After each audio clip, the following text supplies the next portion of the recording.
La désobéissance conduit à la souffrance. Le roi Achab avait un immense palais, mais il enviait Naboth qui avait un petit jardin. Le roi avide et insatisfait a collaboré avec sa femme, Jézabel, pour tuer Naboth.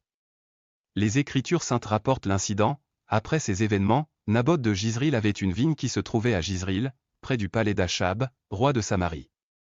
Achab s'adressa donc à Naboth, en disant « Donne-moi ta vigne, afin que je l'utilise comme potager. Car elle est proche, à côté de ma maison, et pour elle je te donnerai une vigne meilleure qu'elle. Ou, si cela te semble bon, je t'en donnerai la valeur en argent. » Mais Naboth dit à Achab, « L'Éternel m'interdit de te donner l'héritage de mes pères. » Achab entra donc dans sa maison, maussade et mécontent de la parole que lui avait dite Naboth de Jizril, car il avait dit, « Je ne te donnerai pas l'héritage de mes pères. » Il se coucha sur son lit, détourna le visage et ne mangea rien. Mais Jézabel, sa femme, vint à lui et lui dit, « Pourquoi ton esprit est-il si maussade que tu ne manges rien ?» Et elle écrivit des lettres au nom d'Achab, les scella de son sceau, et envoya les lettres aux anciens et aux nobles qui habitaient la ville avec Naboth.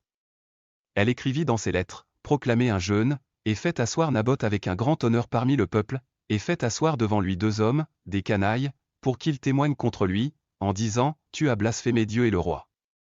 Alors, faites-le sortir, et lapidez-le, afin qu'il meure. » 1 Roi 21, 1 4,8, leçon, un acte de méchanceté est mauvais, et Dieu le punira. Le Créateur punira les méchants, quelle que soit leur puissance et leur influence.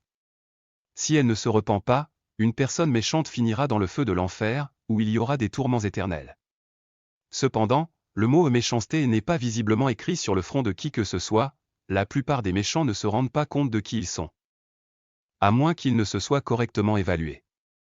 Il est donc conseillé à tous de s'examiner et d'évaluer leurs actes.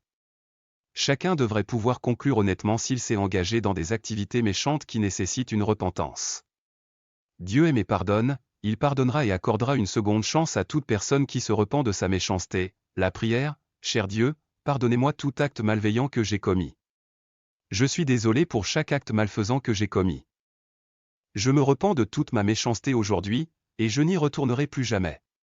Je suis maintenant déterminé à faire les choses correctement. J'exercerai des jugements adéquats et impartiaux, je n'exploiterai personne pour mon profit égoïste, je traiterai les personnes sous ma surveillance de manière juste et équitable. Je me contenterai de ce que j'ai, et je n'envierai pas les autres. Aidez-moi à être honnête dans mes rapports avec vous et avec les autres, afin que je puisse être bien avec vous tout au long de ma vie. Car c'est au nom de Jésus-Christ que je fais mes demandes. Amen.